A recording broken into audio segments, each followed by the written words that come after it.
Hi guys, it is Throwback Thursday on the Cut Shop blog today, and I'm here to share a new layout with you. And I am working with the Right on Target cut file. This was actually a cut file created a while back for a team up with Click Kits, and I'm going to be working with it. And I have a little something added in the video today. I'm going to share with you how I created my layout. I was able to record my screen, so I'm going to show you the process that I went through for that. So I'm just opening up the Right on Target cut file, and I'm going to trace it. This is the PNG format, and I'm going to size that to about 8 1/4, somewhere around in there. And I'm going to trace that. There are a couple of lags in this, so you'll just have to forgive me for those. This is new, so I'll work with it until I can get it fixed, and you won't have to worry about that. So first here, I'm going to trace. So I went to Object and Trace, and now I'm doing the Select Trace Area and just highlighting over that. And then I unchecked the High Pass Filter box, and then I'm going to go back up right here to Trace and click that, and it's going to give me my trace lines, and I can just move the original PNG out of the way and delete that because we don't need it anymore. Now I'm going to use the circle tool to draw a circle around the Right on Target cut file, because I'm going to need that to create a text path to get a circle for the text for my title around the layout. And this was another lag. Sorry about that. It'll jump back in just a minute, so you can talk amongst yourselves until it decides to catch back up. But we're just going to draw a circle, and I'm just going to draw it a little bit larger than the Right on Target cut file, because I want my title to be along the outside edge of that cut file. So I'm going to move it out of the way. I don't need it right now. I'm going to cut that later from white cardstock. So when you're doing this text path, you want to make sure that you have your circle or your shape on the page where you want it. And you're going to go and select the text tool. And then I'm going to type in my title. And I'm using the Impact font because I'm going to be stitching on this, and I wanted something that had thick letters and a lot of straight lines. So you can see here I'm just typing in my title. It says be beautiful, be unique, and just be you. So I did kind of a play on words there. And so now this is where we're going to attach it to the circle. And you can see I have it highlighted right there. There's a little cross icon on that left hand side, and you want to make sure you click on that and drag it to your circle, and it's going to pop right on that shape, and then you can size it. So I'm going to bump it up here. I think I bumped it to like 115, and then kept going up to like 120 to get it there where I wanted it. So you can just play with the size until you get it to connect around, and you can see it filled in that space there. And so the title goes all the way around now. And so when I go back and cut my Right on Target cut file from the white cardstock, it'll fit perfectly. And what I'm going to do is I'm actually going to use my sketch pens to sketch those letters, and so they will be sketched on my paper to use as a guide, and you can see them here. I just wanted to show you a close-up because it's kind of hard to see in the rest of the video until I get the stitching. You can see there it looks like there's nothing on the page, but there are some letters there, I assure you. It's just hard to see because of the glare from the lights. So I'm going to get some embroidery floss, and I'm using the Bella Rouge collection from Pink Paisley for this. I really love these colors, the pink and the yellow and black with the gray.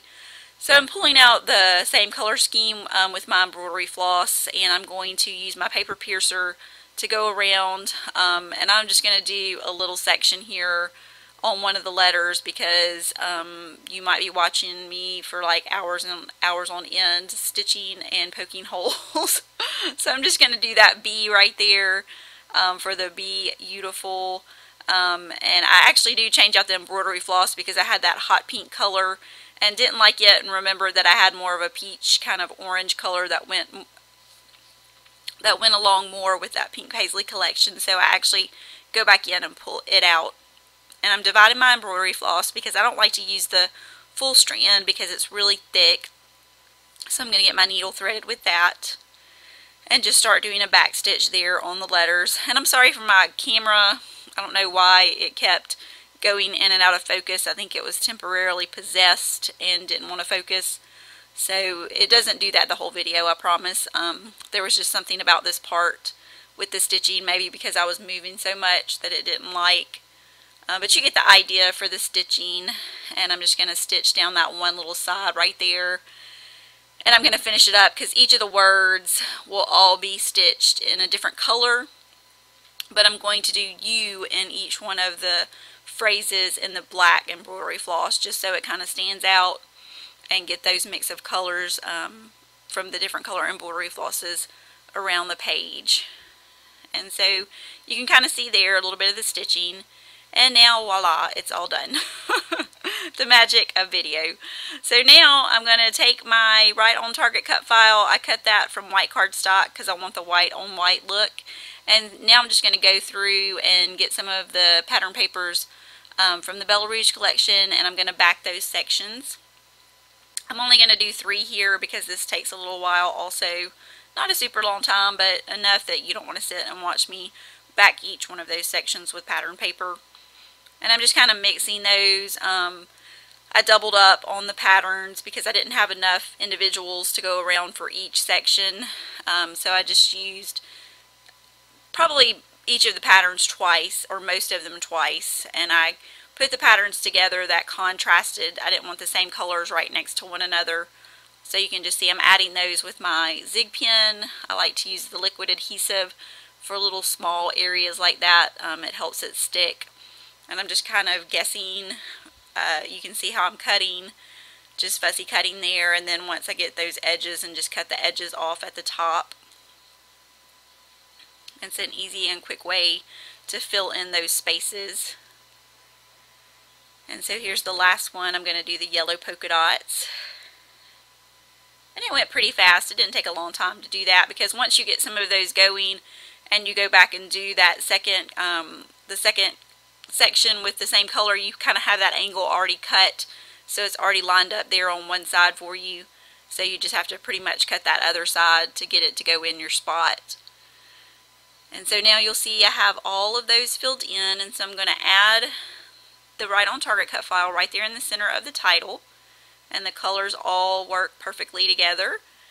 I was glad that I had all the embroidery floss that match. And let me just tell you that my embroidery floss does not normally look like that. You saw like the nice neat little container. It actually had gotten all into a huge string ball. I think I was going for like the biggest ball of twine in Alabama. And so I just kind of got fed up with it and salvaged what I could, and then I went to Michael's over the weekend and just bought like tons of new embroidery floss because I was so tired of the humongous string ball that was in my container. And now I am putting it back together with washi tape so that it does not unravel when it's in the container mysteriously. Somehow it does that and then gets all in a huge mess. So it's now organized, thank goodness. And so here I'm just going through the pink paisley ephemera pack that goes with the Bella Rouge collection. I'm picking out some of the embellishments that I want to use, and I liked that acrylic or the acetate beautiful word and wanted to add that right there under my photo. And I'm just going to kind of place these embellishments that I picked out all around the photo there.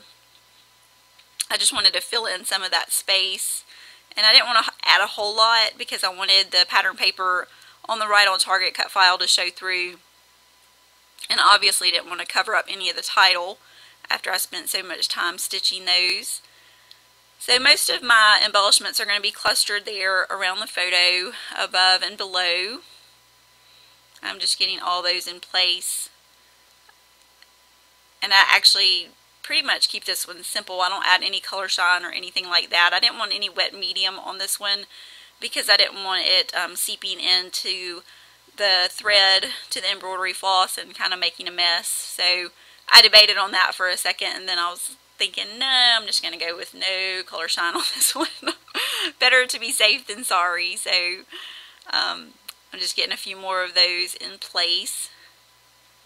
I think I really like this color scheme because it sticks to like 4 basic colors. So you have all of those colors right there to work with that just coordinate perfectly together without having to bring in a lot of colors. Okay, and now I'm going to show you my super secret way that I pick a flare button to go on my layout. Pretty much you just dump them out all on the mat and then go through every one of them until you find the ones that you want to use. So these are all my flare buttons that I have from a Flare for Buttons. So I like to just take them and go through to see what colors or what designs will go with my layout. And those, the two that I put right there are the ones that I end up using, but I just wanted to go through the rest of them to make sure that there wasn't anything else that I wanted.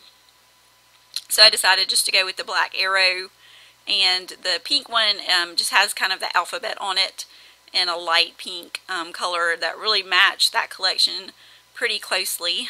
And so I'm just going to kind of add those right there. I kind of played with them for a second, but decided to keep them both in that spot. And I just like the way they balance out there on the photo.